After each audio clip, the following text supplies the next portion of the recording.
ನೆನೆಸ್ಕೊಂಡಾಗೆಲ್ಲ ಈ ಪತ್ರೊಡೆ ಮಾಡ್ಕೊಂಡು ತಿನ್ನೋಣ ಅಂತಂದರೆ ಈ ಬೆಂಗಳೂರಲ್ಲಿ ಆ ಕೆಸುವಿನ ಎಲೆನೇ ಸಿಗಲ್ಲ ಎಲ್ಲ ಟೈಮಲ್ಲಿ.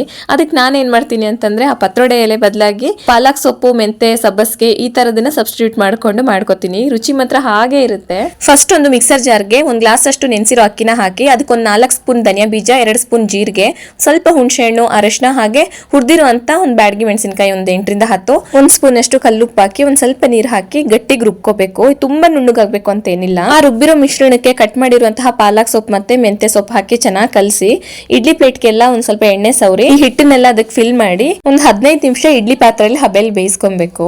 ಅದ್ ಬೇಯಷ್ಟೊತ್ತಿಗೆ ಗ್ರೇವಿಗೆ ಮಸಾಲೆ ರೆಡಿ ಮಾಡ್ಕೊಳ್ಳೋದು. 1 ಬಟ್ಲಷ್ಟು ಕಾಯಿ ತುರಿನ ಮಿಕ್ಸರ್ ಜಾರ್ಗೆ ಹಾಕಿ ಅದಕ್ಕೆ 1 ಈರುಳ್ಳಿ ಹಾಕಿದೀನಿ.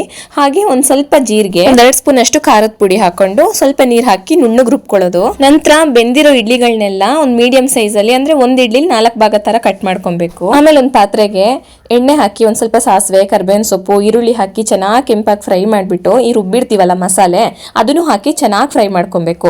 ಈ ಮಸಾಲೆ ಹಸಿ ವಾಸನೆ ಹೋದ್ಮೇಲೆ ಅದಕ್ಕೊಂದ್ ಸ್ವಲ್ಪ ಉಪ್ಪು ಹಾಕಿ ರುಚಿಗೆ ತಕ್ಕಂತೆ 1 ಗ್ಲಾಸ್ ಅಷ್ಟು ನೀರು ಹಾಕಿ ಚೆನ್ನಾಗಿ ಕುದಿಯೋದಕ್ಕೆ ಬಿಟ್ಬಿಡ್ಬೇಕು. ಇನ್ನೇನು ಕುದೀತಿದೆ ಅನ್ನೋವಾಗ ನಾವು ಕಟ್ ಮಾಡ್ಕೊಂಡಿರ್ತೀವಲ್ಲ ಈ ಇಡ್ಲಿ ಪೀಸಸ್ಗಳನ್ನೆಲ್ಲ ಅದಕ್ಕೆ ಹಾಕಿ ಒಂದು 5 ನಿಮಿಷ ಸಿಮ್ಮಲ್ಲಿ ಇಟ್ಟು ಬೇಯಿಸಿದ್ರೆ ಸಾಕು.